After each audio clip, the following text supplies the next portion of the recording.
Assalamualaikum warahmatullahi wabarakatuh. Perkenalkan saya Alesana Ulfa, mahasiswi semester 3 Fakultas Hukum Universitas Juanda Bogor dengan nomor induk mahasiswa E2011007. Di sini saya akan mereview naskah orasi di mata kuliah Hukum Administrasi Negara yang diampu oleh Bapak Dr. Haji Dedi Mulyadi SHMH dan Bapak Dr. Emrendi Aridayani SHMH. Dengan judul Tantangan Ilmu Hukum Administrasi Menghadapi Perkembangan Konsep Negara Hukum di Indonesia oleh Kurniatmanto Sutoprawiro, Universitas Katolik Parahyangan Bandung, bulan September tahun 1992 dengan sebanyak 22 halaman di dalamnya. Dewasa ini, di samping keadilan yang serba relatif, hukum pertama-tama bertujuan untuk menyelenggarakan atau menciptakan ketertiban. Ketertiban ini pada gilirannya merupakan syarat pokok bagi adanya suatu masyarakat manusia yang teratur. Untuk mencapai ketertiban itu diselenggarakanlah kepastian hukum. Tanpa kepastian hukum dan ketertiban masyarakat, manusia akan menemukan kesulitan dalam mengembangkan kemampuannya dengan sebaik-baiknya di dalam masyarakat serta lingkungannya. Adapun kekuasaan itu sendiri mempunyai pengertian sebagai suatu kemampuan untuk memaksakan kehendaknya atas pihak lain. Ada berbagai sumber kekuasaan itu, yaitu kekuasaan dapat bersumber dari suatu wewenang formal di samping kekuatan fisik maupun militer. Akan tetapi, dapat pula kekuasaan itu bersumber dari pengaruh politik, pengaruh keagamaan, ataupun pengaruh kekayaan dan kekuatan ekonomis. Bahkan terkadang juga bersumber dari moralitas serta pengetahuan. Dengan demikian, kekuasaan itu tunduk pada hukum. Artinya, sekali ditetapkan, pengaturan kekuasaan harus dipegang teguh. Terdapat pembatasan kekuasaan negara terhadap warganya. Negara tidak bersikap sewenang-wenang. Setiap tindakan negara harus berdasarkan hukum. Dengan demikian, dalam suatu negara hukum, hak-hak asasi warga dijunjung tinggi. Secara historis, konsep negara hukum itu telah dimulai sejak abad ke-19. Pada mulanya, negara hukum diberi arti sebagai negara yang seluruh perilakunya didasarkan dan diatur oleh undang-undang. Sejak munculnya aliran sosialisme dan komunisme, kondisi semacam ini yang mengundang berbagai kritik. Keadaan inilah yang mengharuskan negara untuk bertindak dengan munculnya suatu konsep negara hukum yang baru, yang disebut dengan negara kesejahteraan, yang bertugas sebagai penyelenggara kesejahteraan umum atau public service.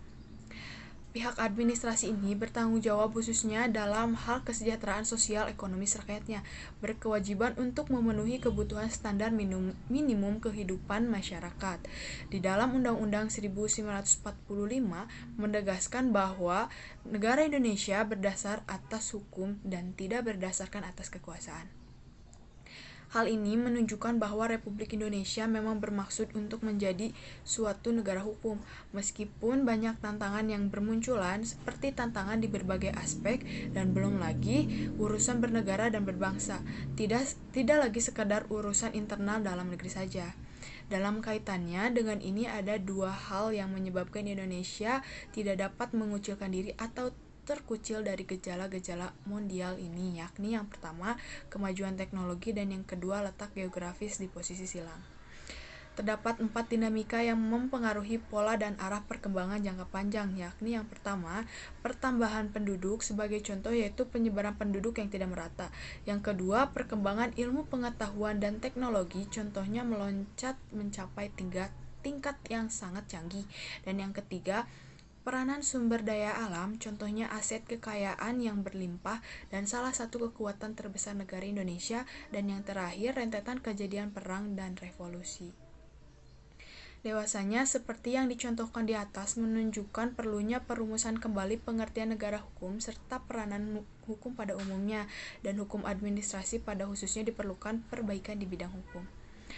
Pengaturan mengenai kekuasaan yang ada di masyarakat, negara mencoba untuk menyelenggarakan keadilan sosial. Masalah utamanya adalah bagaimanakah cara agar tidak terjadi kesenjangan antara norma-norma yang terdapat dalam tata hukum positif dengan kenyataan sehari-hari, terutama dalam perkehidupan administratif. perlu ditekankan bahwa kemerdekaan administrasi ini berarti bahwa penyelenggara negara dapat mencari kaidah-kaidah baru dalam lingkungan undang-undang atau sesuai dengan undang-undang dan bukannya justru sebagai legitimasi untuk bertindak secara yang bertentangan dengan undang-undang itu sendiri. Dalam rangka itu, pasal-pasal baik Undang-Undang Dasar 1945 yang mengatur tentang hubungan penyelenggara negara dengan warga negara itu diatur dalam pasal 27 sampai dengan pasal 34 Undang-Undang Dasar 1945.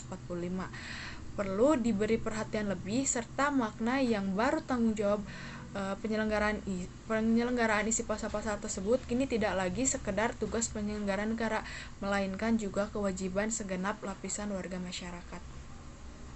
Kemudian tanggapan saya dari naskah tersebut yakni benar adanya jika negara Indonesia yang memilih sebagai konsep negara hukum harus bisa beradaptasi terhadap perubahan globalisasi dan dampak dari letak posisi silang ini.